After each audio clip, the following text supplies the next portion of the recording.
Best news I've heard in ages. North Dakota sets an age limit for Congress candidates. And they can't complain about it either. If these boomers whine that this is age discrimination, all right. If you call this age discrimination, we're going to have to remove the lower limits too. If it's fair to prevent people under a certain age from running because they don't have the life experience or the mental development or whatever, it's perfectly fair to also put an upper limit, because after a certain age, your mind isn't all there. You know, you're out of touch with how the world works nowadays. I've ranted about this many times, that in the distant past, like 2,000 years ago, the elders of your village, their knowledge and wisdom was invaluable because your life was most likely going to be almost identical to theirs. How they grew up, how they lived their life is probably going to be how you will grow up and how you are going to live your life. But for ever since the Industrial Revolution, things have been progressing so fast that that's why we got the meme of the out of touch boomers. Like we got old people now that are lost in modern society. It's nothing like when they grew up. They don't even understand it. Like, most people in Congress don't understand how the internet works, and yet they're the ones regulating it and making laws pertaining to it. That should not be allowed. If they don't even understand the thing they're legislating, they should not have a fucking opinion. Like no, this is good.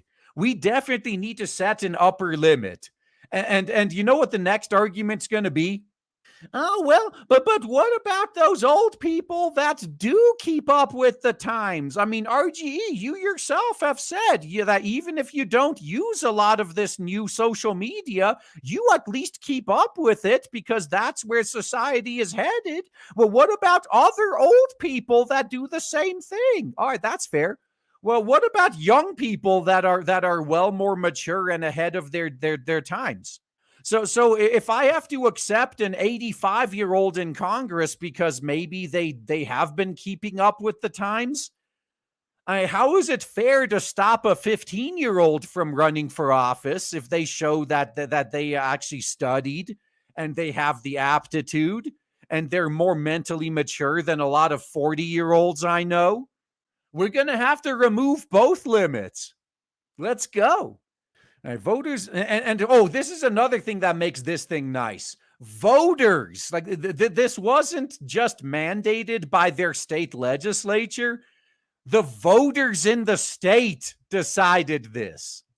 So voters in North Dakota have approved a new candidate age limit that would prevent anyone from running for Congress if they turn 81 during their term. Yeah, my only problem with this is that's still way too high. I say it would need to be 55. Like 55 should be the cutoff.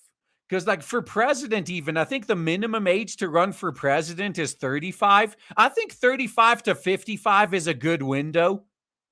When it comes to state representatives, I think it varies by state. It's usually mid-20s is the like you got to be at least 25 or so. So 25 to 55, I think that's a pretty good window. The ballot measure changes the state's constitution to bar North Dakota candidates from representing the state in the U.S. House or Senate if they turn 81 by the 31st of December of the year when their term ends. It's passing among voters in one of the least populated U.S. states Tuesday with a majority of votes, 61%. Nearly 40% of voters opposed it. I'm guessing those were all the old people.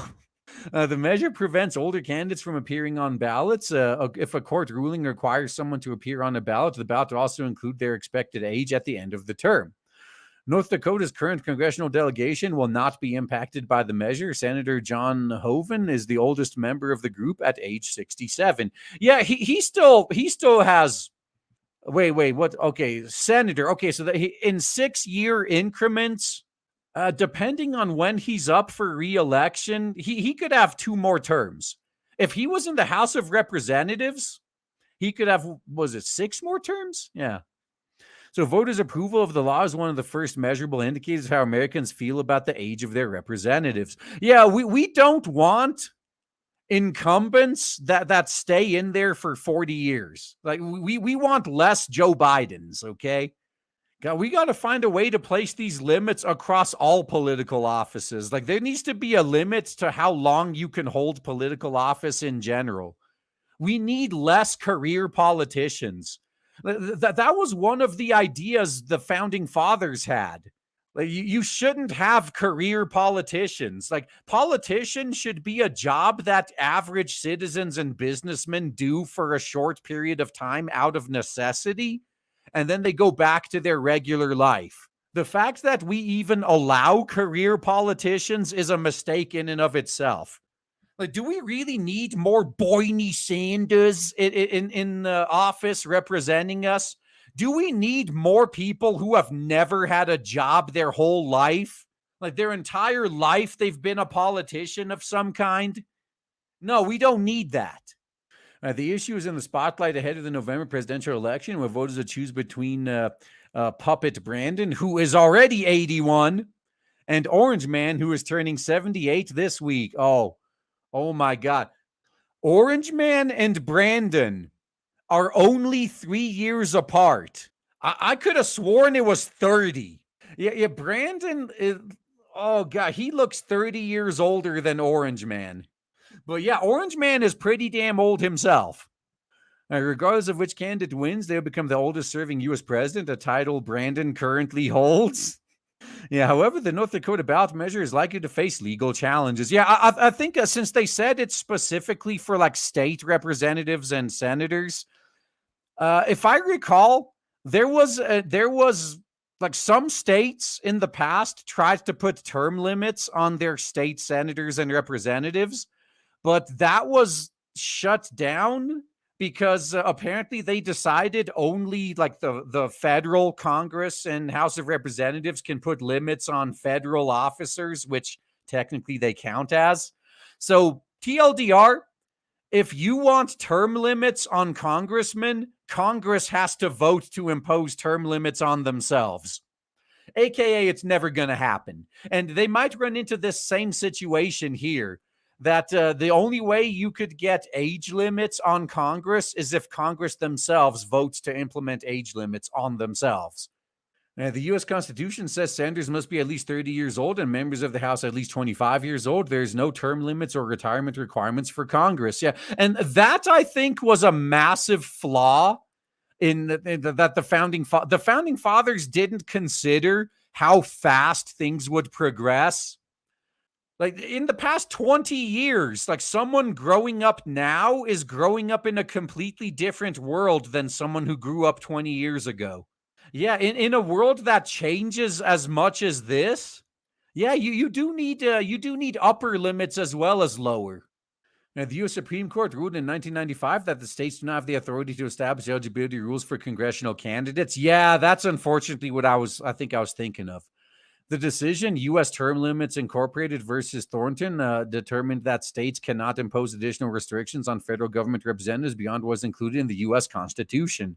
Yeah, they're pretty much telling us if we want to impose term limits on Congress, we need to change the Constitution. And, I would be perfectly fine having this be our first new amendment in decades. Let's do it. Let's put it in the Constitution. So the Supreme Court separately affirmed that states cannot set their own requirements for national office in March when it rejected an effort to remove Orange Man from Colorado's primary ballot. Yeah, the North Dakota Attorney General's office estimated the age limit measure could lead to an estimated £780,000 or $1 million in litigation costs, probably higher. There are currently 3 senators older than 80. Senate Minority Leader Bitch McConnell, Republican from Kentucky, Vermont Senator Bernie Sanders, independent. No, he's a Democrat. Like, how the fuck is Bernie Sanders still considered an independent? He even ran on the Democrats' ticket for president. Holy fuck! Just admit he's a Democrat already. And he's 82. And then Iowa Republican Senator Chuck Grassley at 90. Yeah, all 3 of them have to go. Like, dude, the upper limit needs to be like 55. Come on, be reasonable here. Mr. Bitch McConnell garnered attention last year after several episodes in which he appeared to freeze in front of TV cameras, raising questions about his health and competency. McConnell has said he is completely recovered after the episodes. Well, I remember that, and what he was doing was nowhere near as bad as what's going on with Brandon. So actually, if I was Bitch McConnell and they were questioning my health, I'd be like, shouldn't you be looking at your president? Look, if I'm too unhealthy for my Senate seat, then surely the current sitting president shouldn't be there, right? I would force them to acknowledge that. So at least 10 current House members older than 80, including Democrat Steny Hoyer of Maryland, 84, Democrat Skeletor of California, also 84, and Democrat James Clyburn of South Carolina, 83. Yep, all got to go. Maximum age limit should be 55. And then also, while we're at it, let's amend the Constitution to actually allow states to put, look, if the state and only the state votes on those officials, then the state should have a say in how they're chosen. How about that? So in this case, like Colorado wouldn't be allowed to remove Orange Man from the ballot because Orange Man is voted on nationally by everyone. But if it was a state senator or a state representative, yeah, let them choose their own rules. That's how it should be. Oh, I got it. Let's make it match the retirement age. That's like what, 65 now? Like that's the earliest? Yeah, so if these politicians wants to raise the age that they can stay in office, they'd have to raise the retirement age. Good luck getting that past your voters.